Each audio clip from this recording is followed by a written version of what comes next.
God, thanks for this day. Pray that you'll bless our time together today. In Jesus' name, amen. Well, I have a lot of things to cover. I know we're getting started a bit late here this morning. I would ask you to pray for me because trying to do graphics and keep up with all of this stuff and edit videos and review things that people send me and try to keep, it's really becoming almost impossible to keep up. So I know last week I said I was going to do a midweek update, and I did not do a midweek update, but you should understand I'll try to do a midweek update, but my definition of midweek is like between Sunday at 2 p.m. and Saturday at midnight. So that's midweek to me. So I worked a couple days this week and just trying to read and keep up. But I want to talk a little bit about a surveillance world today. Again, we look at these things from a light of how I think these things are going. This is a grid that I developed a number of years ago for my own personal, and maybe I got it from somebody, I don't even know, but I'll take credit for it. Unless you think it's really bad, then I got it from somebody else. But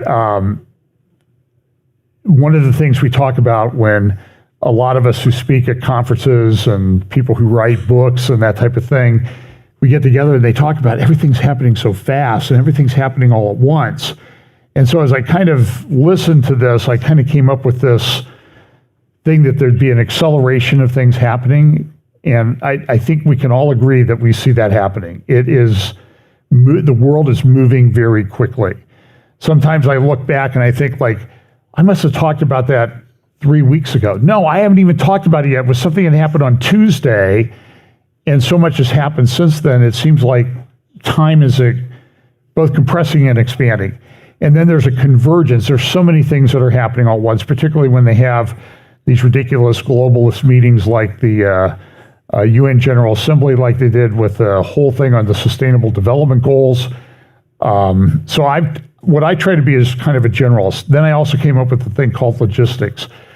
And so when we look at these different prophecies, particularly when you look at something like Ezekiel 38 and 39, which I think is a future thing that's going to happen. And the question is, when will it happen? How soon will it happen? When in relation to the return of the Lord does it happen? I'm more of the mind more and more that Ezekiel 38 and 39 is later in time. But then we also have all these prophecies in Daniel 7, Daniel 8, Daniel 9, Daniel 11, Daniel 12. And when do all those things happen? And there's a lot of overlap, but I think everything's going to seem very compressed.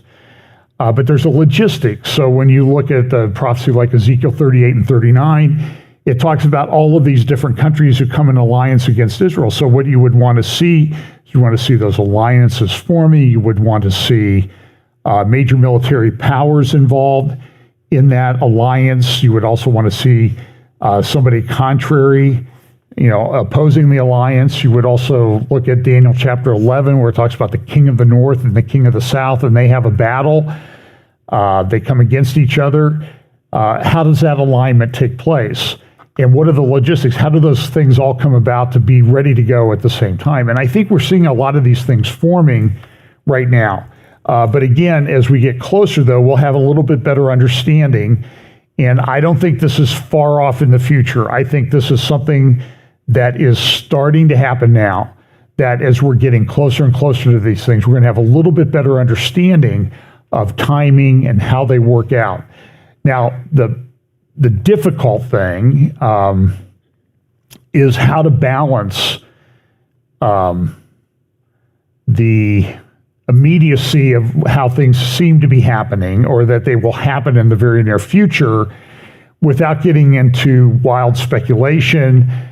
And that's a difficult thing to navigate. Now, what I see happening sometimes, and this comes a little bit from my experience as a trial lawyer, when you're a trial lawyer, you want to put your case together. The problem with and I see a lawyer sitting in the background, and I think he understands this, when you're a young lawyer and you're putting a case together, you have certain things you want to prove. So you start looking through the evidence, and what you see when you're a young trial lawyer is everything proves my case, when it doesn't prove your case. And if you try to go into court with some of that things and think that it proves your case, fortunately, there's usually a supervisor or a partner that will say, no, no, no, you're out of your mind. If you think that proves your case, it actually does the opposite, and they will tell you you're out of your mind. Then the problem, though, becomes when you're the partner and you're supervising somebody putting the case together, you got to be careful not to get drawn back into that everything proves my case mentality. And you're going to find, but what I see sometimes in Bible prophecy is people have a particular view that this is how they think the overall thing works out, and then they interpret everything to prove their view, which I don't think is a good way about it. We have to look at, well, maybe this isn't quite what we think it is. So I think we need to be wise and humble at the same time and not get caught up in everything proves my case. And so that, but and I'm not trying to be too critical because I think that people are trying. So even though I can, as I've told you before, I get emails, I get books, I get handwritten papers, I get PowerPoints, I get all sorts of things from people all the time. One, I don't have time to review it in detail like I would like, but the one thing I've noticed is everybody's got a different opinion. And everybody's sure that their opinion as to how everything works out is correct. But I think as we get closer, we're going to say, okay, I probably got that one wrong. And so we joke around here that the 30 minutes of silence in Revelation, that's mentioned in Revelation, that's so everybody can update their charts and their views to get them to align with the facts on the ground, so to speak. So this is a difficult time. Now, I want to talk a little bit today. I titled this A Surveillance World. I cannot even begin to tell you everything that's going on that concerns me, particularly with the development of artificial intelligence. And then you have these globalist leaders, a cabal of leaders, a cabal of people that want to control everything, and they want to change everything. It's, and I could stand here literally for hours and hours and hours and present things to you. There's a couple good books out there right now that I would recommend. Patrick Wood's The Evil Twins of Technology, or of Transhumanism and Technocracy. Excellent work developing the history of this. By the way, Patrick, as you know, had a stroke a couple months ago. He's doing well. I texted him this week. He's got a little weakness in his left ankle. The doctors didn't expect him to make it or to recover.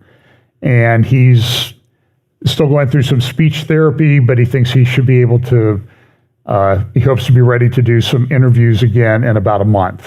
And so each day he says, I feel like a walking miracle. So pray for him. I think he's a very important voice. There's also a guy, I know Patrick knows, I don't know him. As you know, Patrick Wood was here a few years ago and spoke. I don't know how many years ago that was, 4 or 5 years ago? It seems like it was just, was it longer than that? Well, anyway, he was here for a weekend and spoke, and I've known Patrick for a long time, but continue to pray for him. And then there's a guy, you can find him at, Joe Allen is his name. I believe Joe is raised Southern Baptist, and I don't know his eschatological views or anything like that, but he's been looking at artificial intelligence and transhumanism and that sort of thing for a long time, and he has a new book out. I've not had a chance to read much of it. It's called Dark Aeon, A-E-O-N. I think that's how it's spelled. And there's always a big controversy. Is it Dark Aeon or Dark Aeon? And he always says, well, it's not Aesop's Fables, it's Aesop's Fables, and it's spelled sort of the same way. So that's how, which is kind of a logical way to approach it. And he has a website. He's on a number of different platforms under the moniker JoeBot, Joebot XYZ. And he also has a Substack, JoeBotXYZ.substack. And he also is associated with warroom.org and is on there fairly regularly. So he is a good source to follow. And in his book, he has sort of collected the whole history of the development of this artificial intelligence. And I would highly recommend that you get it and read it, especially since I haven't had time. I try to piece together bits and pieces of it to present here, but he's a tremendous source. But one of the things that, I have a master's degree in criminology and correctional administration, which is the worthwhile part of that was it motivated me to go to law school, because I did work in the federal prison system for a time when I was in graduate school, and I did not particularly care for it. Somebody would say you didn't like incarcerated criminals, so you went to law school, so you worked to the ones that hadn't been in prison yet. And that's, I guess there's some truth to that humor there. But this is the thing, this is a prison design, and you can look it up. It's called the panopticon, P-A-N-opticon. This was, and so I've sort of updated it to include Facebook, Amazon, Google, and some of the tech giants as to how they do it. But the design of the system was that they would have a cell block in a circle, and in the middle of the circle would be a tower. And what it gave them the ability was to look into every cell 24/7. Now, they couldn't look into every cell all 24/7, but the people that were in the cells didn't know that. So it gave the impression that you were under 24/7 surveillance, even though you were not. Now, the problem with this is that we live in a world now where we are under 24/7 surveillance. People are collecting our data all the time. I had rotator cuff surgery a few years ago. My shoulder was bothering me. And now my Facebook and Twitter feeds are full of, some kind of brace to wear for your shoulder and shoulder surgery and how the muscles in the shoulder work. I must have had 30 or 40 things on my Facebook feed yesterday because I was complaining about my shoulder bothering me to Pam and at work. And so, of course, my phone's in my pocket, and it's listening to you. I mean, it's just, we're under surveillance all the time. So here is this panopticon, and this is a good picture of the world that we live in now. The surveillance world that we live in. So let me move on here to some things that I want to talk about. So I'll get to that in just a moment. Now, I've talked a lot about demographics, and we live in a world where the demographics of the world are changing very rapidly. We've had essentially unrestricted abortion in the United States for most of the last 50 years. Now, everybody was excited that last year the Supreme Court, or was it this year? I guess it was this year, the Supreme Court, or was it last year? Recently, the Supreme Court overturned two important decisions that gave the right to abortion unrestricted status in the United States. That would have been Roe versus Wade in 1973, and then a later case called Casey, the governor of Pennsylvania at the time, Casey versus Planned Parenthood, or Planned Parenthood versus Casey. I can't remember who sued who in that case. But those cases allowed what essentially amounted to unrestricted abortion. And so for a long time, the conservatives in the United States, the pro-life conservatives, wanted to get a change in the Supreme Court, get a majority on the Supreme Court, and then a case to the Supreme Court. And these things can take years and years and years, and it took 50 years. And finally, the case came to the Supreme Court, and the Supreme Court overturned Roe versus Wade and Casey, which meant that it did not outlaw abortion, though. That was the problem. It only returned the abortion question to the states, and the states could decide. And what has happened in elections since then is that the right to an abortion and the right to even late-term abortions up till the time of birth abortions has become pretty ingrained in our culture. So now the difficult work is, now the work is getting messy for the pro-life movement. And the successes have been there have been some successes. Ohio has done things. There have been these heartbeat bills that have been enacted in a lot of places. But now it looks like it's a losing issue politically. Some states like Kansas, which is pretty conservative, have voted with a fairly large majority against things that are what you would consider to be pro-life. I know here in Ohio we have an issue coming up. In the last election, we were told, vote yes on issue 1, vote yes on issue 1. That was just in, was it August? Last month? Well, now it's almost 2 months ago.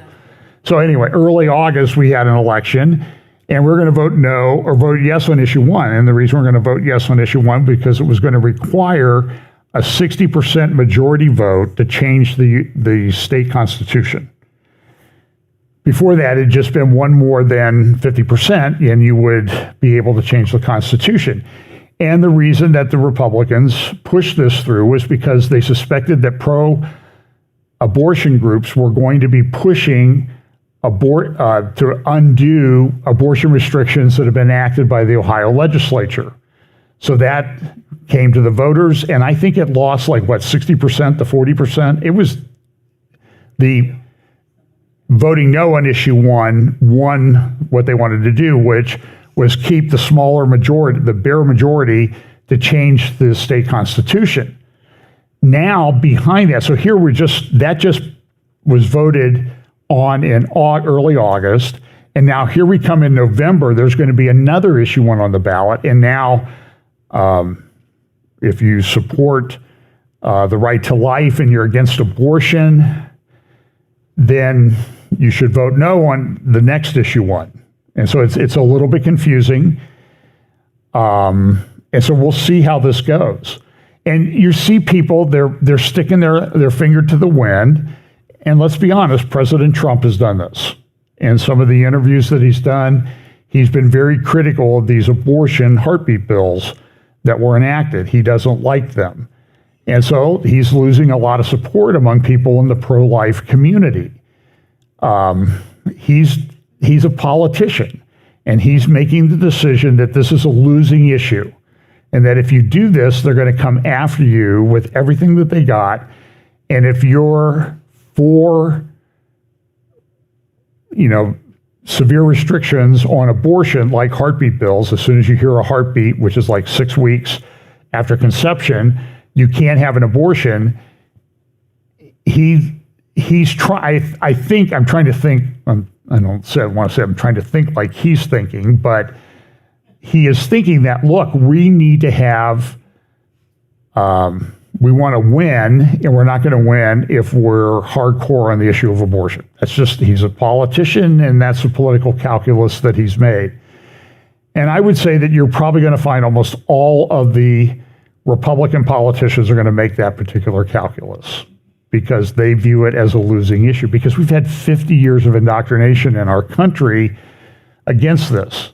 And so I'm not saying that I agree with the view that it's not an important issue. I think it's an incredibly important issue, particularly when you get into this area of demographics. So here how many babies aborted in the United States in the last 50 years? 75 million, probably, 1.5 million a year. By the way, in the years since Roe versus Wade got overturned, they've had more abortions than they did in the year before Roe got overturned. That was reported in the New York Times, and that's accurate. And that's troubling. And because the pro-abortion crowd has been very, very aggressive in the way they've done that, they have a lot of money behind them. They are now pushing for easy access to the morning after pill.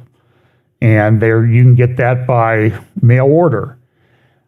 But this has an impact worldwide. It's having a tremendous impact on demographics. So the world's population may peak in your lifetime, and what happens next is the question. And so they look at everything from 1000 BC, when the world population was estimated to be 110 million people. So when you get to the time of Christ, Rome was a city of about 1 million people, but it dominated the world.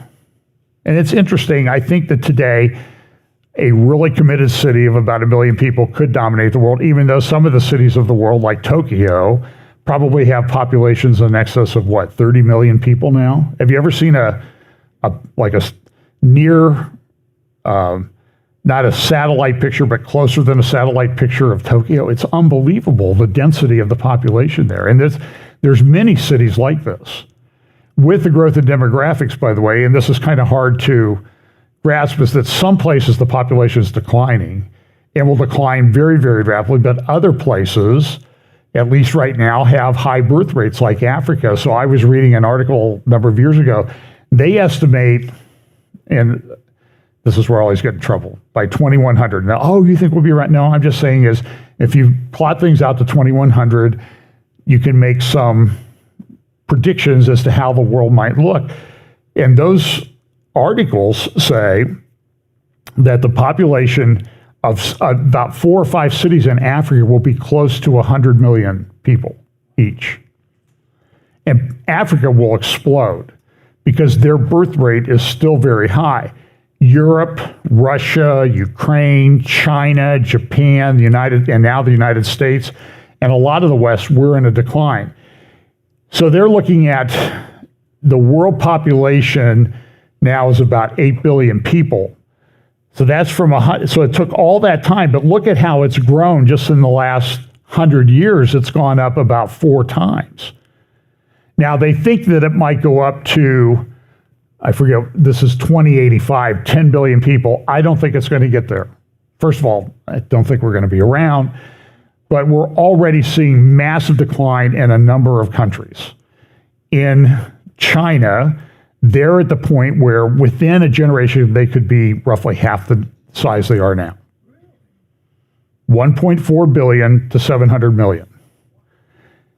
And they have an excess of males in their culture that will soon approach 100 million males because of sex selection abortion, favoring male babies. They'll have 100 million males in China of marriageable age that won't be able to find a spouse, a female. Well, what does that mean to the world in terms of war and that type of thing? Well, I think it first of all, if China wants to preserve its legacy, it's going to do something before they decline, and they have a lot of extra men to do it. They have cannon fodder. And they can just throw human waves at things. And human waves are even with high technology, unless you have unlimited ammunition, it's hard to defeat human waves. So I don't think the population will get up to 10 billion. So there's this massive decline that's going, but then look at what they expect to happen in the population. It's going to go down as fast as it went up once it reaches its peak. And it's a little bit hard for us to grasp this. I mean, a lot of us, I'm a baby boomer. I grew up in that era, the post-World War II era, when they were building schools all over the place. There are places now where they're closing them down. China is terrible. I mean, I was listening to some demographic report on China just recently. Everybody because you can't put your money just anywhere in China, where one place where they let people invest it was in real estate or homes. So people have bought extra homes. So now they have in China, they have not like 1 home per family on average, they have 2 homes per family on average. But there's nobody to live there. And they've been investing, that's why things like Evergrande and real estate is having trouble in China, because they're just pouring money into it, and they're blowing up cities that they built to accommodate people that would accommodate 2 or 3 million people. They're just tearing them down. Well, that's not a very good investment. If you were part of the people that invested in that, that's where people have their life savings. So it's going to be a pretty difficult decline. So, and what does it mean to the world? And when you kind of layer Bible prophecy on it, I think it makes people more likely to do things. Like China wants to preserve its legacy. Xi is an absolute dictator in China. He's gotten rid of almost everybody who would oppose him, which is a problem because not only does he try to control everything, which in a country that size it's hard to do, but then people don't give him information that he should have because they're afraid, well, if he doesn't like me, I'm going to get arrested and killed. Remember how he had that one guy who was a former head of the Chinese Communist Party drug out of a giant meeting last year. That was done for show. You oppose me, because that guy it was anticipated that he was going to get up and he was going to be critical of Xi at that meeting. And nobody knows whatever happened to that guy. I don't think he's been seen since. The head of Evergrande, the big real estate company, was arrested this week because you don't get tolerated. Remember when the big popular billionaire from, he had a lot of popularity, a lot of notoriety, Jack Ma from Alibaba? What happened to him? He used to be all over the place. Well, he's still around, he's still wealthy, but he got too big for his, little britches, I guess. And Xi knocked him down, and that's what happens. So you can see here, you can see China and India, the big clusters here in the lower left-hand corner. But then here, as living standards increase, birth rates fall or fell. And you can see the decline in birth rates in all of these countries all over the world that happened. And look how fast the birth rates fell. Well, part of it was abortion. Part of it was fertility. Part of it was when societies become more successful, people have less babies. And so I've talked about it a lot, and the question is, what does it mean when, in terms of how these things are going to work out in Bible prophecy? And the answer is, I don't know the answer. All I can say is, I think it's significant. I think it makes it more likely that people are going to react. By the way, one of the countries who had a decline in fertility rates was Iran. Last year, I think I showed you the piece out of the Tehran Times, which is an Iranian government mouthpiece newspaper, that said Iran had just experienced in the past year the most rapid decline in the fertility rate for females of any country in human history. Now, why would they report that about themselves? Because they're trying to turn it around.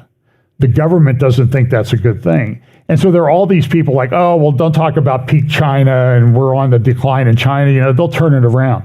They won't turn it around. What you're seeing happen on these demographic things, this is the New York Times reporting on it. Okay, so they're not inclined to do some things like this, but what we're seeing is really, absent a massive plague or something, this is unprecedented in human history. And you can see the decline on this chart as to what it's going to go. And it's very difficult. It's hard to wrap our heads around this. So what it means prophetically, I don't know. But so let's look at some of the things that are going on. This is a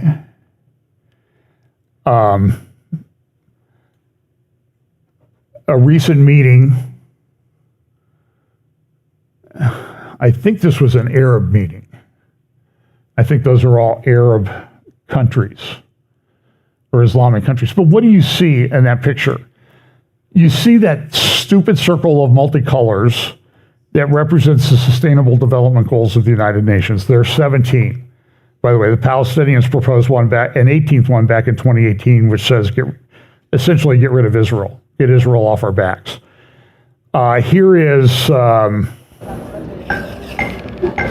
Here's one that was just recently. We're at halftime and we're way off track.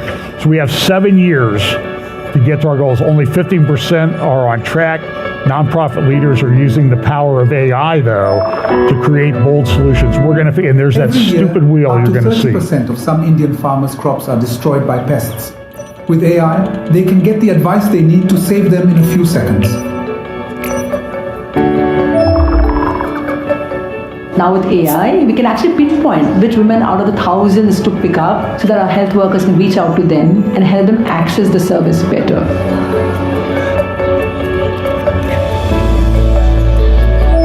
Pollution levels in Kampala are very high, and computer science has a role to play to create solutions. Tracking biodiversity is crucial to support restoration. It used to take months to identify a single species. It now takes just seconds.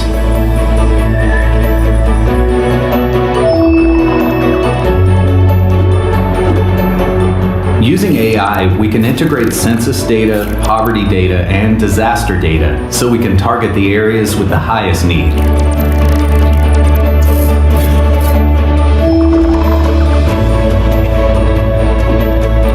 We scan millions of pages every year. AI makes it all accessible, so human rights defenders can quickly find the information they need.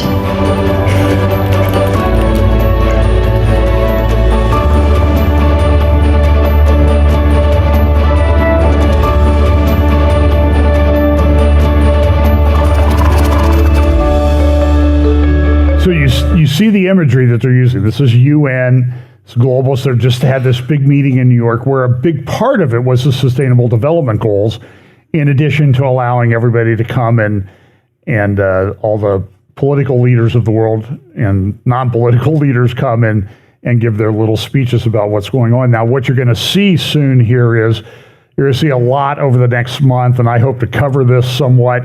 There's a big meeting in the United Arab Emirates, which is now part of the Abraham Accords, called COP28. Now, don't think that COP28 means year 2028. It's the 28th meeting. So COP27, they had that at down in Sharm el-Sheikh, Egypt. Remember, I played you some clips of them. They had the 10 commandments of climate change, or fixing climate or stopping, what's going to destroy the climate and the environment. They had the 10 commandments, and they were on clay tablets, and they took them up, a group of them, religious nuts, they took them up to what they thought was Mount Sinai there in Egypt, and they broke the tablets, sort of mimicking what had happened in the book of Exodus when Moses came down from the mountain. But so here is this guy named Jabbar. And everything's going to be centered around climate change and health. This is the big impact. And they're bringing in, through the World Health Organization, they're bringing in some pretty restrictive things in treaties. Some of that's going to be implemented very soon, and it's going to give a lot of power to the World Health Organization. And it's not really a treaty. In the United States, we have to have our Senate approve treaties. It would never get approved. Just like the JCPOA agreement that the Obama administration entered into with Iran, that should have been a treaty, but he just said, well, it's an executive agreement, so I don't have to do it. And so Obama would say something, he would say things like, well, I don't need to get the Senate's approval. I have a desk, an office, executive power, and a pen and paper, and I can pretty much do whatever I want. Which sort of doesn't sound very much like he's pro-democratic. By the way, there was a speech this week, the other day. I will not play it. It was Joe Biden speaking. I am telling you, and he was criticizing people, MAGA, who opposes him. And I can tell you that speech was as full of lies as any speech I've ever heard any politician anywhere in the world give, accusing the people who oppose him of being anti-democratic, of not respecting the rule of law when they're out there filing all of these ridiculous lawsuits against Trump. So I don't know if you saw the report this week in New York. A judge ruled that the Trump organization had committed fraud. They had overvalued properties and led banks to make loans to them. Therefore, they're going to essentially put all of his properties in New York in receivership. Trump Tower and everything. Even though he got loans from banks who have teams of analysts to look at the value of properties that are represented on their loan documents. And believe me, banks review that type of stuff. Sometimes fraud is committed, but he's paid all these loans back, is my understanding. And but look, he's filed bankruptcy. A number of his companies have filed bankruptcy, some of his companies. And that's permitted. If you don't like that, change the law. If you don't like somebody taking a tax deduction for something, change the law. But now they're making it up as they go along, and this judge's ruling is just absolutely moronic, what happened. And they're never going to let him alone. But the problem is, he's the target now. So if he drops out of the race tomorrow, do you think they're all just going to pack up their bags and go away? No. Please don't be that naive. So this is a thing, and the other thing that I find interesting in these Arab cultures, so you have the Saudi Crown Prince is promoting this thing called Neom, the line, this 100-mile long city that's in a line 1,500 feet high. He's promoting this big building in Riyadh, the Mukaba, or Muraba, I think it's Mukaba. And it's just this big cube, but in the middle of it, it's got this spiral thing, which is based on what a lot of artists have represented as the way the Tower of Babel looked.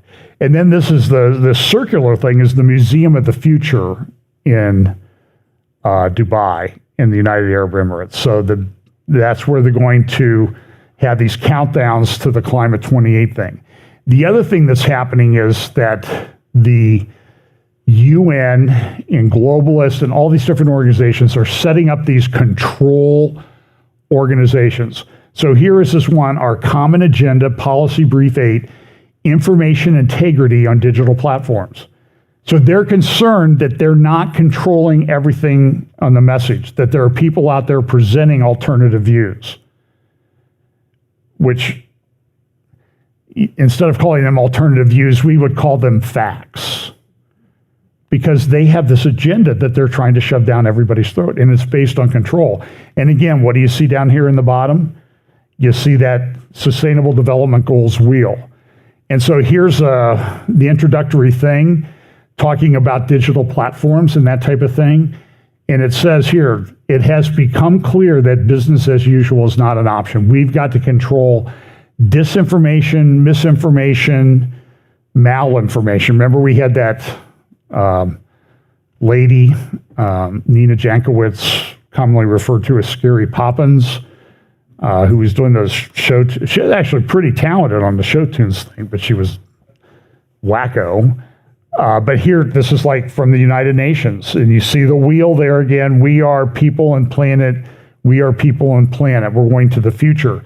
So this big common agenda brief that they have, in practice, the distinction between mis and disinformation can be subtle and difficult to determine. What is information integrity? And so they come up, I mean, this is like a 50, 80-page brief that they have to advise government people about how to control everything in terms of information. Then they look at things, and again, you see this, here's the Sustainable Development Goal. They're everywhere, and you're going to see them, particularly as they announced at the Sustainable Development Goal thing. We have 7 years left to get this done. We're 2023. We want them done by 2030. We've got to push this, and you're going to see this global push to do this. By the way, there's what all of this stuff is sort of foreshadowing is this end time tower, sort of like the Tower of Babel was the thing at the beginning. It'll be the thing at the end. And remember, though, the Lord intervened and destroyed the Tower of Babel before they finished it. So you see a lot of plans about how they're going to build this, build that, build this, build that. And I think with the mindset behind it is the same mindset at the Tower of Babel. And I think I pray the Lord will intervene before they do this. But one of the things that they looked at was, how long did it take to get to 100 million users? So this is an example of acceleration, that these things happen much more quickly. So Instagram took it 30 months to get to 100 million users. TikTok took 9 months, and then ChatGPT, which was rolled out in late November, took 2 months. So I was in Israel 10 days after they rolled out ChatGPT. Everybody was talking about it. And at that time, it had like 1 million users. And within another 6 weeks, it had 100 million. Now, ChatGPT is very basic artificial intelligence information. There is stuff that's doing way more on artificial intelligence. I don't know what the plans are. All I know is Amazon is building buildings out in New Albany. They already have a bunch all over town. You can see them on a map. They have a bunch out near Dublin, around 161 between Dublin and Plain City. They have them along Interstate 270 on the west side. They have them in New Albany, and they're building 5 more buildings, and they're going to spend $3.5 billion to build those. That's a lot of construction cost. In a world where it seems like population is declining or leveling off, commercial real estate is having some problems, but they've got big plants, and they're developing new chips. I've talked about NVIDIA, their chip. New one they have, it's about the size of an iPad. They're selling them, mainly the biggest customers, United Arab Emirates and Saudi Arabia. Process that a little bit. And their website says that each of these chips has at least 200 billion transistors in them. They're talking about applied materials technology, developing in a number of places, and they're going to do this. Here's another one. So they track things like, the word pound climate scam, how many times that appeared on Twitter. They're tracking these things.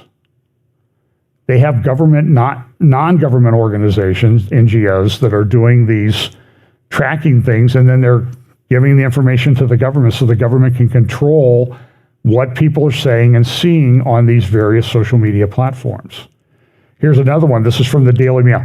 And it's interesting. I usually get this stuff from the UK papers. You don't see it really talked about that much in the United States newspapers, even though it's happening in the United States.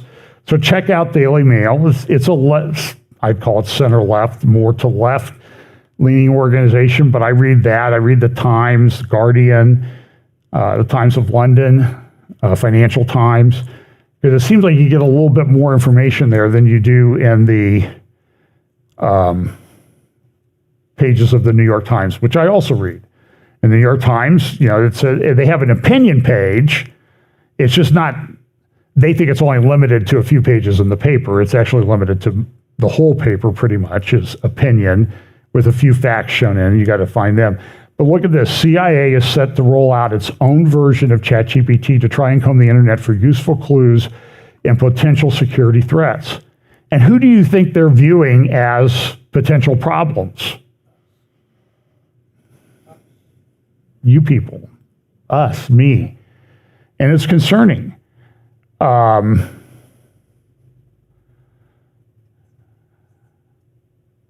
look at this one bullet point. Well, an AI program developed by the CIA will be rolled out across the U.S. government's 18 intelligence agencies.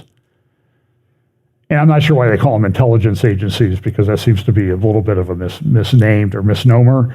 The push comes as experts fear China has taken on a command over the technology on the global stage.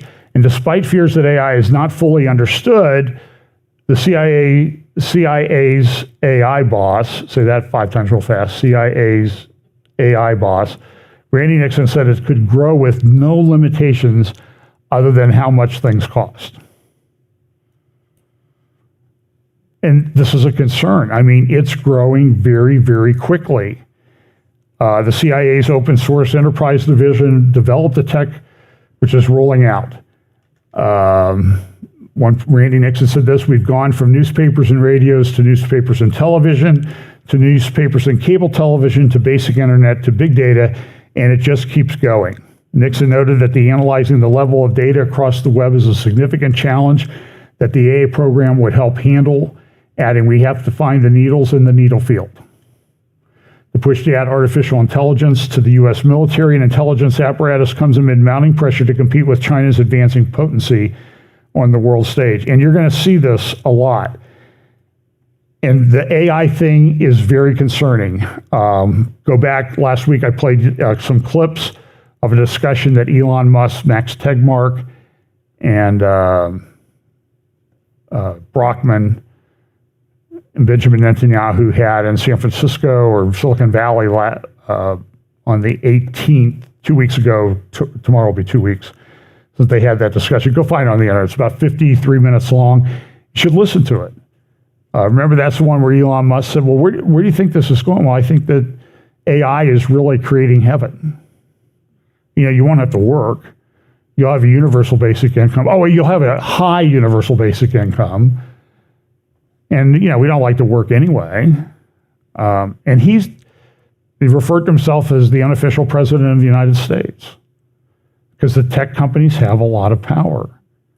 Netanyahu goes, well, when are you going to die? To which everybody on the panel responded, at least Brockman and Musk. Brockman is with OpenAI, the biggest AI company right now. And they said, well, that'll be something you choose. And Ray Kurzweil thinks everything's going to merge in 2030 at the singularity where man and machine merge. Maybe that's optimistic. They used to say it was 2045. And I thought last year they're going to hit that 2030 target. And now they're all talking about it. And it's happening much more quickly than we think. But the one thing that's not happening is, what was her name? She was at the World Government Summit in 2022. Pippa Malmgren, she said, well, it's going to be like blockchain and digital currency and social credit systems are coming, but we need an AI Bill of Rights for everybody. Anybody seen that yet? Has anybody got a copy of the AI Bill of Rights that all these people that want to do all this have released? I haven't seen it.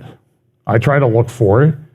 There's discussions about it, but most of it comes about how to control you. So this is an interesting thing. This was on, I think I found this on Israel I-24 News. This is, I'm going to turn this down so you won't understand it anyway. This is a newsreader that China developed. It's not a person. It was all done by AI. So this person gets on and delivers the news. Well, now somebody's making a determination as to what news is delivered. And the development of AI is, it's concerning. So here was a debate that The Economist magazine had. And again, this is the magazine that always produces these things like The World in 2023. And they actually do a pretty good job on their prediction. Back in 2019, The World in 2019, they had the 4 horsemen. And everything was backwards because you had to see in a mirror. That's kind of an occult thing. So here is an AI news person. Never sneezes, never coughs. It's perfect. So here was a debate that The Economist had between an AI guy, and I can't remember his name, but he's pro-AI, and Yuval Harari. And this is what was said. 2028. What does the world look like? How will I interact with AIs? What will we all be doing and not doing? Well, let's just look back over the last 10 years to get a sense of the trajectory that we're on and the incredible momentum that I think everybody can now see with the generative AI revolution. Over the last 10 years, we've become very, very good at classifying information. We can understand it, we sort it, label it, organize it. And that classification has been critical to enabling this next wave because we can now read the content of images, we can understand text pretty well, we can classify audio and transcribe it into text. The machines can now have a pretty good sense of the conceptual representations in those ideas. The next phase of that is what we're seeing now with the generative AI revolution. We can now produce new images, new videos, new audio, and of course, new language. And in the last year or so, with the rise of ChatGPT and other AI models, it's pretty incredible to see how plausible and accurate and very finesse to these new language models are. In the next 5 years, the frontier model companies, those of us at the very cutting edge who are training the very largest AI models, are going to train models that are over 1,000 times larger than what you currently see today in GPT-4. And with each new order of magnitude in compute, that is 10x more compute used, we tend to see really new capabilities emerge. And we predict that the new capabilities that will come this time over the next 5 years will be the ability to plan over multiple time horizons. Instead of just generate new text in a one shot, the model will be able to generate a sequence of actions over time. And I think that that's really the character of AI that we'll see in the next 5 years. Artificial capable AIs. AIs that can't just say things, they can also do things. But what does that actually mean in practice? Just use your imagination. Tell me what my life will be like in 2028. How will I interact with them? What will I do? What will be different? So I've actually proposed a modern Turing test, which tries to evaluate for exactly this point, right? The last Turing test simply evaluated for what a machine could say, assuming that what it could say represented its intelligence.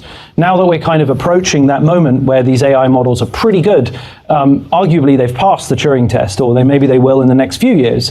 The real question is, how can we measure what they can do? So I've proposed a test which involves them going off and taking a $100,000 investment, and over the course of 3 months, trying to set about creating a new product, researching the market, seeing what consumers might like, generating some new images, some blueprints of how to manufacture that product, contacting a manufacturer, getting it made, negotiating the price, drop shipping it, and then ultimately collecting the revenue. And I think that over a 5-year period, it's quite likely that we will have an ACI, an artificial capable intelligence, that can do the majority of that task autonomously. It won't be able to do the whole thing. There are many tricky steps along the way, but significant portions of that. It will be able to make phone calls to other humans to negotiate. It will be able to call other AIs in order to establish the right sequence in a supply chain, for example. And of course, it will learn to use APIs, application programming interfaces, so other websites or other knowledge bases or other information stores. And so, the world is your oyster. You can imagine that being applied to many, many different parts of our economy. So Yuval, a man who doesn't use a smartphone very much, you listen to this. Does this fill you with horror, and do you agree with it? Do you think that's the kind of thing that is likely to happen in the next 5 years? I would take it very seriously. I don't know. I'm not coming from within the industry, so I cannot comment on how likely it is to happen. But when I hear this as a historian, for me, what we just heard, this is the end of human history. Not the end of history, the end of human-dominated history. History will continue with somebody else in control. Because what we just heard is basically Mustafa telling us that in 5 years, there'll be a technology that can make decisions independently and that can create new ideas independently. This is the first time in history we confronted something like this. Every previous technology in history, from a stone knife to nuclear bombs, it could not make decisions. Like the decision to drop the bomb on Hiroshima was not made by the atom bomb. It was made by President Truman. And similarly, it can, every previous technology in history, it could only replicate our ideas. Like radio or the printing press, it could make copies and disseminate the music or the poems or the novels that some human wrote. Now we have a technology that can create completely new ideas. And it can do it at a scale far beyond what humans are capable of. So it can create new ideas, and in important areas within 5 years we'll be able to enact them. And that is a profound shift. Before we go on to the many ways in which this could be the end of human history, as you put it, and the potential downsides and risks of this, can we just for a second, just indulge me, I'm an optimist at heart, can we talk about the possibilities? What are the potential upsides of this? Because there are many, and they are really substantial. And I think you wrote that there is the potential that this technology can help us deal with incredibly difficult problems and create tremendously positive outcomes. So can we just briefly start with that before we go down the road of the terrible things? When I say the end of human history, again, I'm not talking necessarily about the destruction of humankind or anything like that. There are many positive potential. It's just that control, power is shifting away from human beings to an alien intelligence, to a non-human intelligence. We'll also get to that because there's a question of how much power, but let's stick with... So it's interesting. So when that discussion with Musk and Netanyahu and Brockman and Max Tegmark in Silicon Valley less than 2 weeks ago now, Netanyahu asked when you said heaven, I don't know if I mentioned this earlier, Netanyahu says, well, when are you going to die? And all the guys in the panel, at least Brockman and Musk said, well, you'll choose that. These are issues that I don't know that we in the church as pastors and elders and whatever, we're really thinking about the impact is that how do we minister to people in a world like that? Are we going to live in a world like that? Will the Lord return? I hope the Lord returns because it seems very dystopian. Tegmark, then the Netanyahu threw out the question like, well, what are going to happen to the human workers in that kind of economy? And the Brockman, he said from OpenAI, he says, well, it'd be great because you'll have, remember you had a favorite teacher? Well, now you have like a favorite teacher on every subject you could ever want. You'll be able to carry your teacher around in your pocket and always consult with it. And TechMark goes, I don't think the question is what will happen to the human workers. The question will be, will there be humans when this goes forward?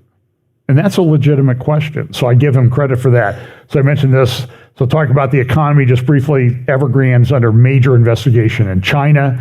Here's an article from the Times yesterday. Facebook, Meta, ended a office lease in London before they even occupied the building. I was reading an article that commercial real estate is having major problems in Atlanta, and you think Atlanta's a dynamic, growing city and that type of thing, but there are office buildings that are 25% empty. I was talking to somebody for a big bank here locally. I ran into him at Costco, where we're buying our massive quantities of stuff we'll never get around to eating before it goes bad. But we got it at a good price. That's the theory. But he said that the bank he works for, they're requiring people to come back to the office, and they're measuring the swipes when you get into the elevator at the office. Well, that's because they have a huge investment in a building downtown. I think Bank One I don't know if Bank One's doing the same thing at that massive building they have up there around Polaris, which I think I understand is bigger than the Pentagon in size, square footage. It's Chase. What did I say? Oh, well, it used to be Bank One. I remember when it was Bank One. Yeah, now it's JP Morgan Chase. But like in Atlanta, buildings, just like in San Francisco and other cities, Baltimore, same thing. I mean, you're finding buildings that are 25, 30, 40 stories that are close to being unoccupied. People are pulling out. People are working from home. People like working from home. And people don't like going downtown, especially when you see things like, did you see that fiasco in Philadelphia the other day where they attacked an Apple store? And then the cops come, and the people are trying to arrest are just beating up on the cop. It's really pretty scary. Here in the UK, not here, but there in the UK, they're trying to put in a 20-mile-per-hour speed limits for half of the British population in most of these little towns. And somebody said, this is an editorial from the Times, a default 20-mile-per-hour speed limit in residential areas in Wales is unnecessary and oppressive. Well, that's an understatement. Here's another one. Europeans love green policies until the bill comes due. And they're paying the bill right now. Energy costs are through the roof. People can't afford the cost of utilities in a lot of places. They're trying to how do you stay warm when you can't afford the heat? These sites are popping up. Here's another one. This is kind of wildfires cut cleaner air gains. So a wildfire can just wipe out everything that man thinks that they're doing. But here's a guy who has an answer. He went to France recently, and I always like the imagery of these. This is King Charles, former prince, talking about his favorite thing, climate change, in the French Assembly. Kind of scary. The U.S., we just approved the chairman of the Joint Chiefs of Staff in the military is this woke guy. He is woke with capital W-O-K-E and then like a squared or cube thing in the upper right-hand corner. This is going on in the UK. GMC deletes women from forums. This is in like a gynecology practice, a female-oriented practice, maternity, that sort of thing, and treating menopause. It's interesting, they call it menopause, but I don't know men that go through menopause. It's usually women, right? I don't know. Anyway, but they've taken away this. And so now the message that's being sent to girls all over the place is, if you want to be a really good girl, be a boy first, and then transition. You know, you want to win a competition, be a boy that transitioned to a female. That's the best women that we have. It's madness. It's total madness. And then California, even though the governor vetoed a bill recently, Governor Gavin Gelhead Newsom, he said he vetoed that AB 957 that was pretty oppressive in terms of parental rights. But Chino Valley, big dispute there. And when Newsom vetoed the bill, he says, well, look, we don't need this bill because we have plenty of other stuff in place to do what we want to do anyway, which was probably true.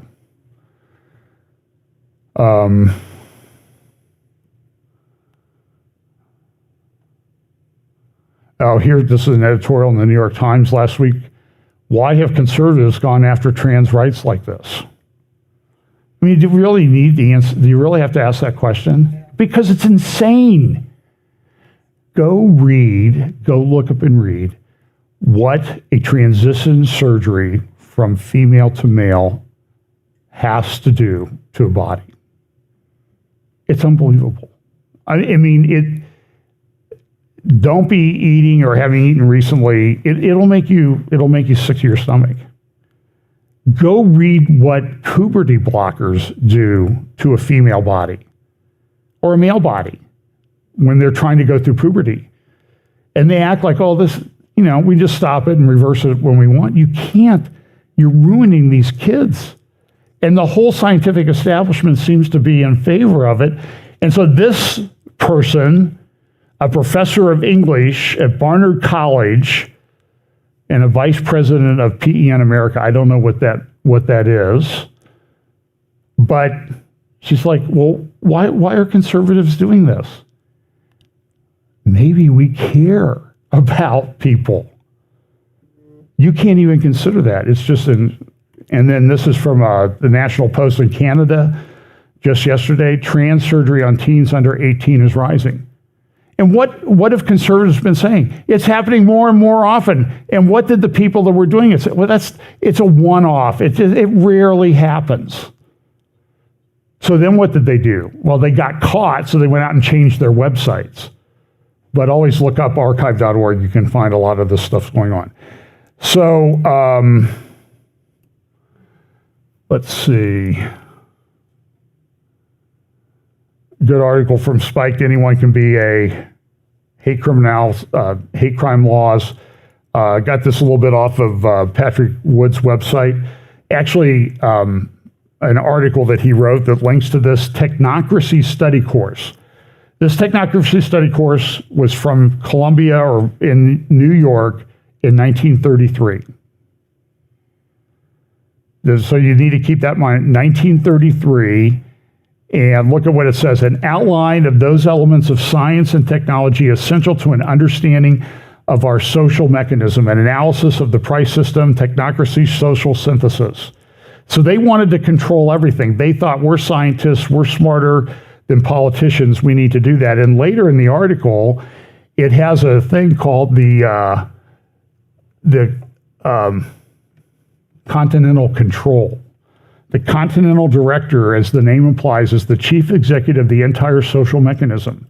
On his immediate staff are the directors of the armed forces, the foreign relations, the continental research, and the social relations and area control. And one of the people that really bought into this was a guy named Zbigniew Brzezinski. I should put up my Brzezinski picture. But look at what one of these things is. It talks about what they want to accomplish. So present industrial shutdown, for instance, has relied entirely from a blocking of the flow line at the consumption end.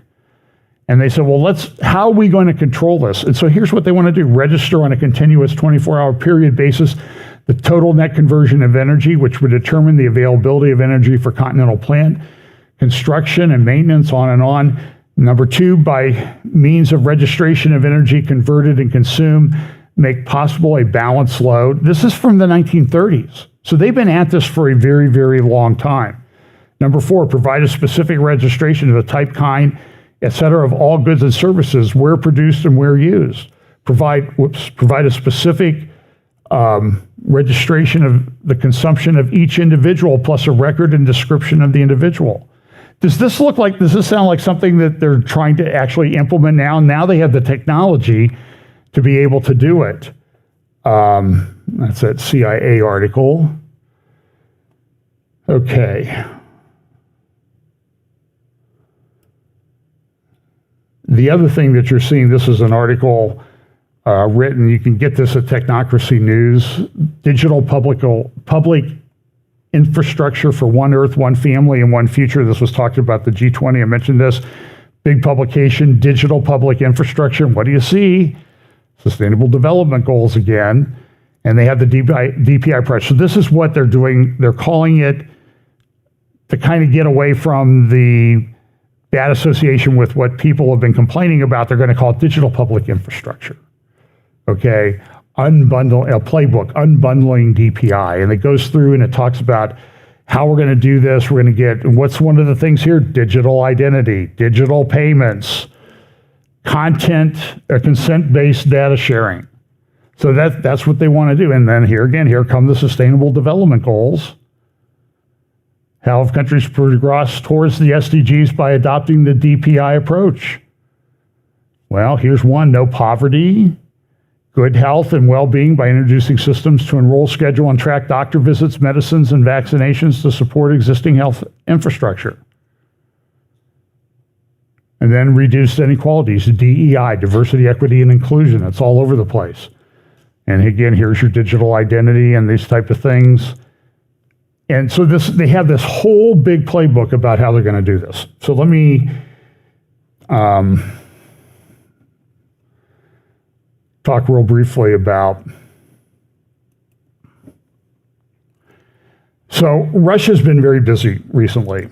So when you watch what's happening, so here is Putin meeting with the new head of Wagner group, came to the Kremlin. He's going to be appointed head of the militias, the Wagner militias in Ukraine. Then you have Iran and Russia. We're talking about the Caucasus region because of what's going on in Nakomo, the Armenia, Azerbaijan conflict area. You had Putin meeting with the head of Libya, at least East Libya, Haftar, because Russia wants to expand their naval presence in the Mediterranean. So they had a meeting, Shoigu, Haftar, and Putin. And so this is Libya. They want to put ports there on the Mediterranean in addition to the port that they have at Tartus in Syria, which Russia controls. Putin's been meeting with, and people have been meeting with Baby Kim from North Korea. There's Shoigu with Baby Kim.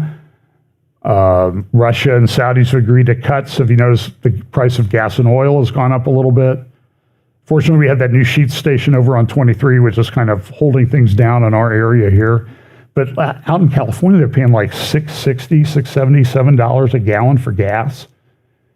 With that sheet station over there, I'm getting it for like, what, $2.90 for regular? So if you haven't been over there, go over there. It's affecting all the gas stations in the area for at least a month or two. Here is, I believe his name's Karakov. He's the head of the Chechen militia. These were mortal enemies of Russia when his father was in charge, but then there's word that Putin bought him off to help control Chechnya because the Russians are concerned about the Southern Caucasus. Here's Shoigu meeting with, he went to a defense show in Iran and was shown around some of the technology that Iran has, that Iran is selling around the world to make money. We have the immigration problem. Don't even have time to go into that. You also have this the Iranians are just always pushing their defense capabilities. And the problem is it's hard to verify. So a lot of them might just be propaganda or other nonsense. But that's going on. I forgot to mention this earlier when I was talking about the agenda for the transgender agenda. This is the American Anthropology Association. They were going to have a session at their annual conference, and this just happened this week. The AAA and CASCA boards reached a decision to remove this session from the agenda.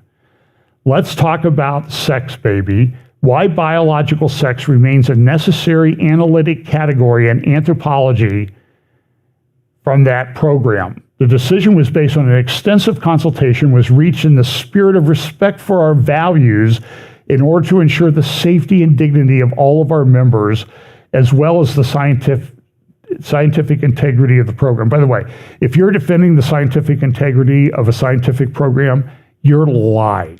You're just a big old propagandist.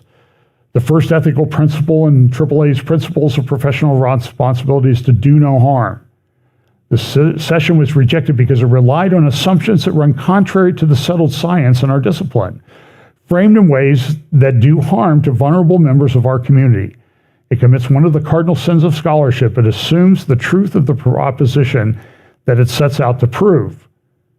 These people are morons. They're worse. They are dystopian control freaks that want to do everything. This is a materials thing in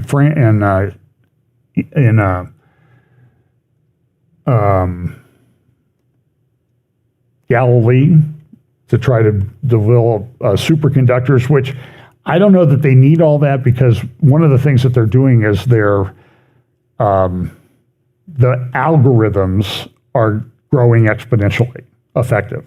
So even though the chips aren't necessarily keeping up, the algorithms that they use through artificial intelligence development are actually doing a better job than they did before. So if you like getting all those little notices about the things you've been talking about, thinking about, or whatever on Facebook, then you're going to love the world that's coming. Let's see, I'm going to skip over some of this. Oh, here's Niger. This is again Russia. Niger, Russian flag. South Sudan guy came to the Kremlin this week. Haftar from Libya came. They're reconstituting the Wagner influence in different areas. Niger, South Sudan, Central African Republic, they're developing it.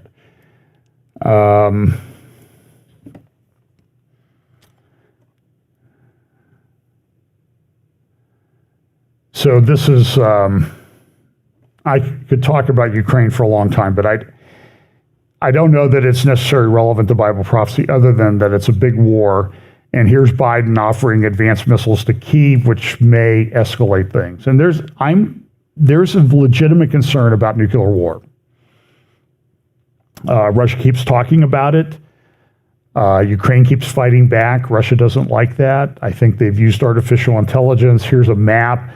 If you want to get this and other maps, there's a website called Live UA Map, liveuamap.com, I believe. And you can get, and they have all these different regions of the world that you can get. So Zelensky, he came to the United States. I don't think he made a lot of friends.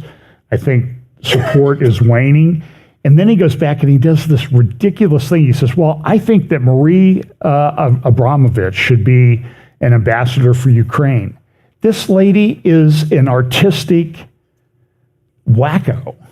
I mean, she's remember that I talked years ago about this thing called spirit cooking and that type of thing where they would like make up human bodies and then at a dinner they would eat the body.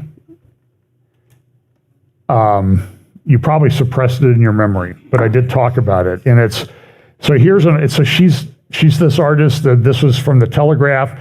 They have this big show about her and a biography and everything. She's big with the Hollywood and the elites. But look at, do you see the imagery though in the pictures of her, our show, what she's doing? So avoid her. I know that's pretty tough. Let's see, what do we got here? That's the Azerbaijan thing, I don't have time to talk about that today. This is an article. So Jerusalem Post, there's a lot of talk about the Saudi-Iranian or Saudi peace agreement with Israel. Everybody says everything's in place. It's coming together. What are they going to do with the Palestinians? Newsweek has a big article in its current issue called, did I say Newsweek? Newsweek has a big article in its current issue called The Death of the Palestinian Dream. Part of that is based on research that was done by the Israeli Defense and Security Forum. And you can go to, if you want a link to the PDF of the research, send me an email. I think it's John Haller or john.haller@fbchapel.com, and I'll try to get you that link. And we should have some links in the show notes today for a couple things that I may not get to. Here's another article, China's Global Leap, Quest for Genetic Data, Spurs Fears of DNA Arms Race. What they did was they went to, I think it was to Serbia, and they said, hey, we can help you with some things. All we want is all of your DNA data in return. What are they going to do with that? Well, you know what China's going to do with that. Front page, the Wall Street Journal, tech deployed in Ukraine fight is reshaping modern warfare.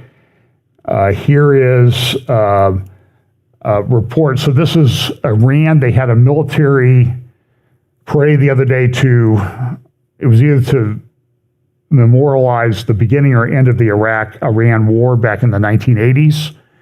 And they're rolling out all of this military gear. And then what you'll see here in just a second is they're rolling out, they have what they claim are hypersonic missiles. And then this is supposedly the longest range drone in the world. It can stay in the air for 24 hours. Now, I don't know if it can happen or not.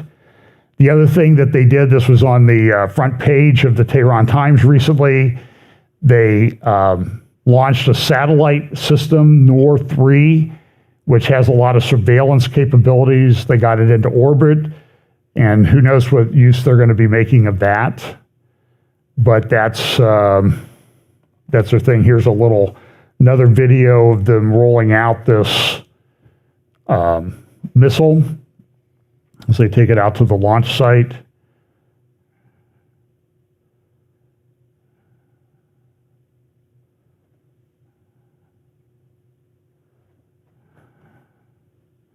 And then they launch it. Here's a graphic from one of the Iranian newspapers of what it looks like in orbit, surveilling things. And they do have a lot of capability. There's a lot of talk about the drones that Iran is making for Saudi Arabia, and Ukraine's been tearing them apart and finding that a lot of the materials come from European companies, European and Western companies. Now, whether they're selling them for that purpose, I don't know. Seth Frantzman at the Jerusalem Post said, it is clear that Iran's drone program is now getting more time in the spotlight from the US and Europe. The problem the West faces in going after the drone program is that Iran is an expert at setting up shell companies and exploiting loopholes to avoid sanctions. I wonder if somebody else in the United States sets up shell companies to avoid scrutiny. So, and the other thing they have, this is a Iranian drone, the one that they've been using in Russia. But the interesting thing about this drone is it doesn't have a propeller anymore. It has a jet engine. Now, I'm not sure that this is a valid thing, because that looks like it's falling by gravity. But see, this is the problem with the Iranian systems. You can't tell whether they're real or not until they use them. But I don't think it's beyond their capability to develop a jet engine for something like that. But you don't see the heat signature coming from the engine as it falls into the target. But they're developing a lot of drones. And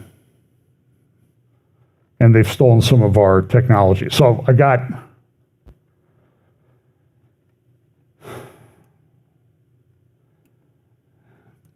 Okay, so I'm going to skip over a couple things.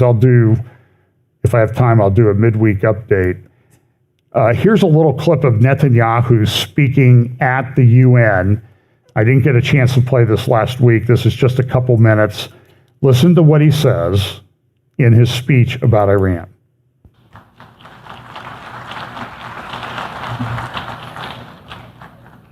Now, you know, ladies and gentlemen, you know there's a fly in this ointment. Because rest assured, the fanatics ruling Iran will do everything they can to thousands of Iran's brave citizens. Iran's drones and missile program threaten Israel and our Arab neighbors, and Iran's drones have brought and bring death and destruction to innocent people in the Ukraine. Yet the regime's aggression is largely met by indifference in the international community. 8 years ago, the Western powers promised that if Iran violated the nuclear deal, the sanctions would be snapped back. Well, Iran is violating the deal, but the sanctions have not been snapped back. To stop Iran's nuclear ambitions, this policy must change. Sanctions must be snapped back. And above all, Iran must face a credible nuclear threat. As long as I'm Prime Minister of Israel, I will do everything in my power to prevent Iran from getting nuclear weapons. Okay, so what happened was when he said that, Iran went crazy. He's threatening us with nuclear war. You can't threaten us with nuclear war. That's against UN policy, blah, blah, blah, okay? You can't do something like that. So then the Tehran Times, so Israel came out and said, well, the text of his transcript, the text of his speech actually said a credible military threat, not a credible nuclear threat. So then Tehran took that and said, oh, he's got dementia. Okay, so you see how the Iranian mind works. And Israel and Netanyahu, in that part of the speech where he was doing the map and he showed Israel, all the Palestinians and others went crazy. He's wiped out the Palestinian enclaves, even though they don't recognize Israel at all anyway in the imagery that they use. But of course, they're going to use it against Netanyahu. And he talked about this Middle East energy and corridor that they're developing. Crown Prince of Saudi Arabia was big on that. Now, one more thing, and I'll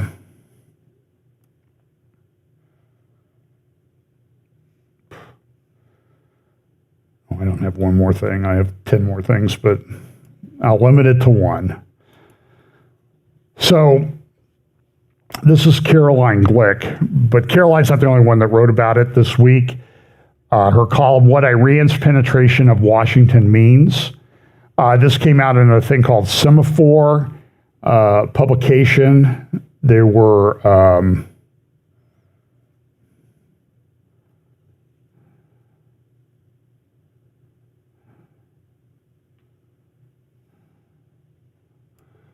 this is Semaphore, Inside Iran's Influence Operation.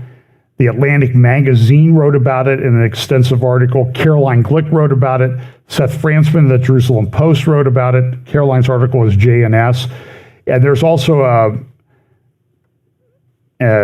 website, Twitter, that opposes the Iranian regime called Iran International. And they wrote a very extensive article. Here's what happened. Iran sent pro-Iranian people and sprinkled, they said years ago they were going to influence the U.S. and the way the U.S. dealt with Iran. And so they put people in place in different policy centers. They put them in there, the International Crisis Group and other places. And what happened was 3 aides of a guy named Robert Malley, and I won't try to get their names. Here's a picture of them on the right. And you can go to Twitter, look up their names, look at some of the things they said. They're pro-Iranian. And so what Iran International, Atlantic, Semaphore, Caroline Glick, Seth Frantzman, they said, listen, Iran was very clever in this operation to spread pro-Iranian influence throughout the U.S. and its government. This one lady, Ariana Tabatabai, or whatever her name is, she's actually an assistant policy chief at the Pentagon right now. Robert Malley, he's been, I think, fired. His security clearance was revoked. He's under the investigation of the FBI, and he was big in the Obama administration and then in the Biden administration on the Iranian issue, and all of a sudden he's gone. But these other people stay behind, either in the government or in these think tanks that have a big influence on U.S. policy. So here's Seth Fransman's article, and title tells it all. Iran gets more bang for its buck in influence ops. Here's what he says. Recent revelations in the U.S. that Iranian foreign ministry officials initiated a quiet effort to bolster Tehran's image and positions on global security issues, particularly its nuclear program, by building ties with a network of influential overseas academics and researchers, have caused controversy about how the Iran deal was sold to the public and policymakers. In an article at the news site Semaphore by Jay Solomon called Inside Iran's Influence Operation. Now, the State Department and others in the Biden administration have come out and said, well, that was back in 2014, 2015. They're still around. That's the point. You haven't fired them. You haven't got rid of them. You're following their policy, and they're pro-Iranian. Remember, some people think that maybe it's not Obama who's running things, it's Valerie Jarrett. And she's pro-Iranian on steroids. So this is very concerning. Now, here's one thing that this comes from memory. And so here was a speech that was done in this big square in Iran.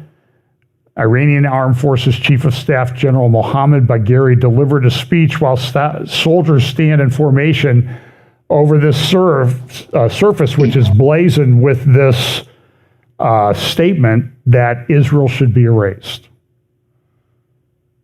So that's from memory, and you can get that. And apparently it said Israel must be erased from, but I don't know that it makes that much difference because they want Israel to be erased, and that's what they talk about all the time. So I will talk a little bit more in another update about, I think, some of the implications coming out of the UN meetings this past week.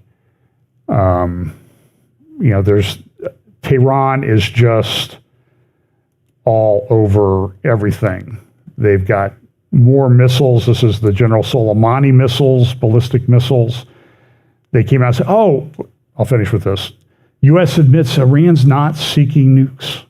So we have this new Department of Defense thing, strategy for countering weapons of mass destruction. And it says it right here. So the Iran, they cherry pick things out of the article. It is assessed that Iran is not pursuing a nuclear weapons program at this time, but has the capacity to produce enough fissile material for a nuclear device in less than 2 weeks. Oh, so don't worry about it. Enjoy the last 2 weeks of your life. It'll be wonderful before we erase you. I'll make 2 recommendations. I'm not going to play it. This is Avi Abelo. You can go to Rumble. He has 2 recent videos up under Pulse of Israel. One from about a week ago that he did with Mordecai Kedar that talks about the Saudi-Israel peace deal. So go to rumble.com, type in Avi Abelo, Aviabelow. Support his channel. I think he does a great job. Really nice guy.